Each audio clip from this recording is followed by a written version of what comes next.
Okay, so let's go ahead and review what we learned today using a Pythagorean identity. So I told you to go straight into the your turn question. I just realized that I did not save, um, do a screenshot in class, so the numbers might have changed. Okay, so I think it did. I think the decimal right here changed a little bit, but I'm going to go ahead and just use this question. And what I'm going to do is I'm going to do a screenshot of this question right now, so that way when I continue on, I would still have the same question. Okay?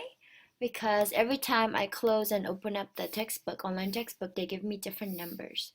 Anyway, just to recap what we were talking about today, first we talked about sine theta being opposite leg over hypotenuse, right? And then we talked about cosine theta, and that was adjacent leg over hypotenuse. And then we talked about tangent theta, and that was opposite leg over adjacent leg. And then we talked about how the sine, cosine, and tangent are basically ratios of segments in a right triangle. That means this has to be a 90-degree angle. Yes, my triangle is beautiful.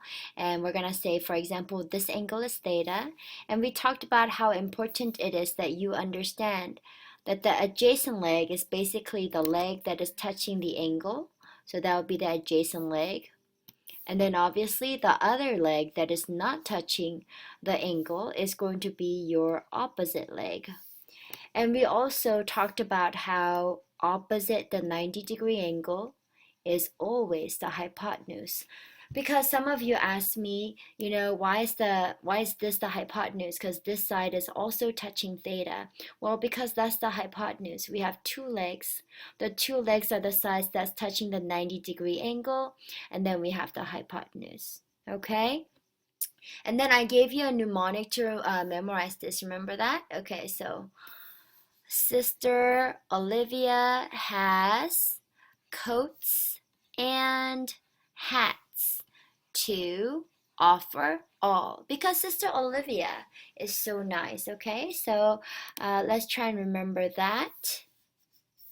Okay, the next thing that we talked about, actually I did it in a different order in class, but anyhow, we talked about how we have our x-axis and our y-axis, and we have quadrant number 1, 2, 3, 4. And yes, we're supposed to go this way, all right? And then I gave you something else, and that was SATC. And I told you that in order for you to go to college, you gotta take the SAT. So it's SAT college. You gotta go take the SAT to go to college. I know, gosh, I'm just giving you things to memorize, right? That's horrible. So anyway, and then you asked me, what's the relationship between this whole thing right here that Miss Choi you wrote? And I did tell you that, what do you think SATC stands for? Okay, so A stands for all of it. Okay, so sine, cosine, and tangent, they're always all going to be positive if the triangle is in quadrant 1. And if the right triangle is in quadrant 2, only sine is positive, cosine and tangent will be negative. And we have tangent here, and if our right triangle is over here in the third quadrant, only tangent is positive, and everything else would be negative. If your triangle is in the fourth quadrant, only cosine is positive and everything else is negative. Okay, so that was what we learned. And then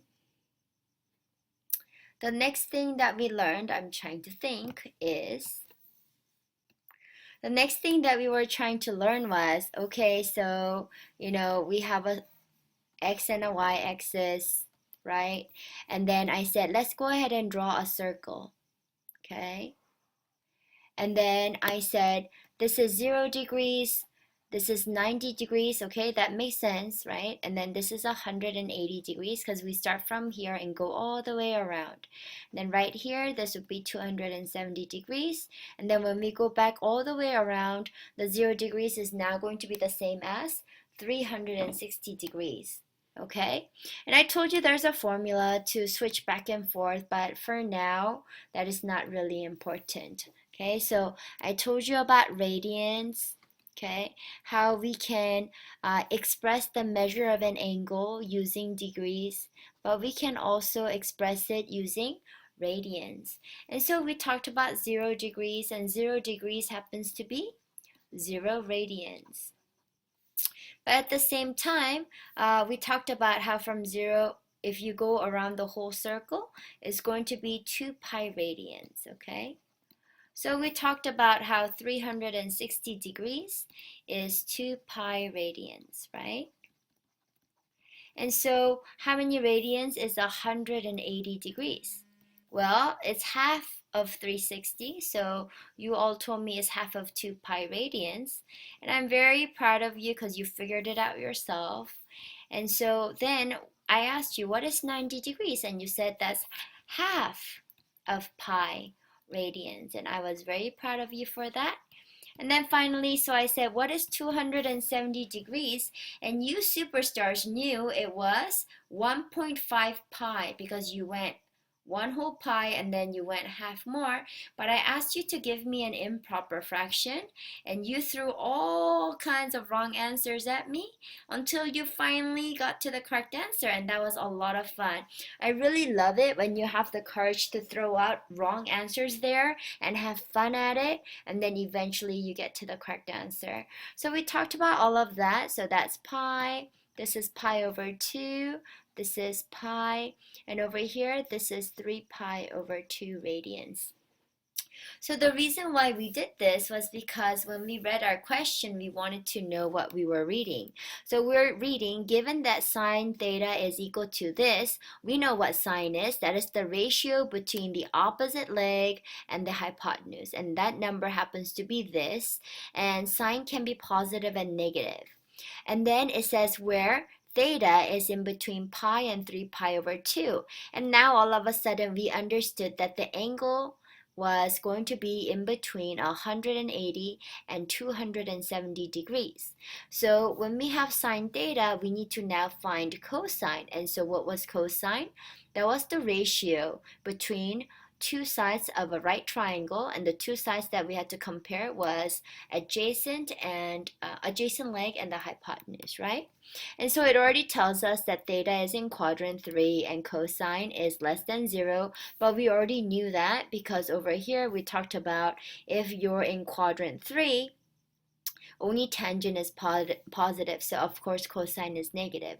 So now cosine is approximately what, right? So when you were supposed to find the answer and you already knew that your answer is going to be negative because this triangle is in the third quadrant, okay?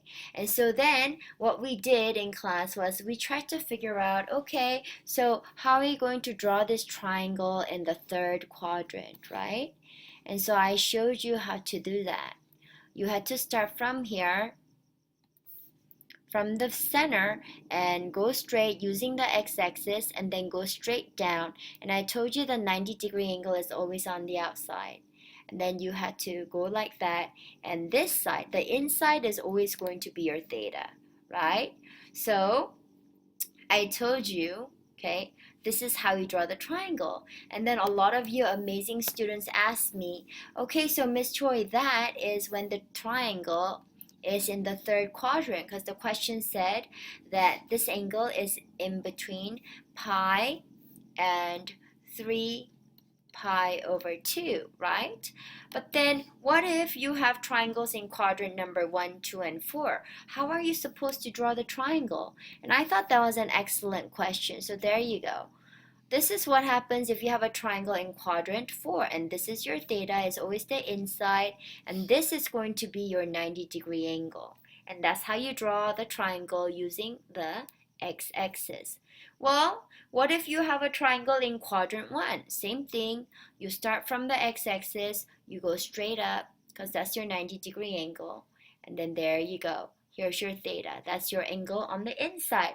What if you have a triangle in quadrant number 2? Same thing, go straight across the x-axis, go straight up because that's supposed to be your 90-degree angle, and then come down.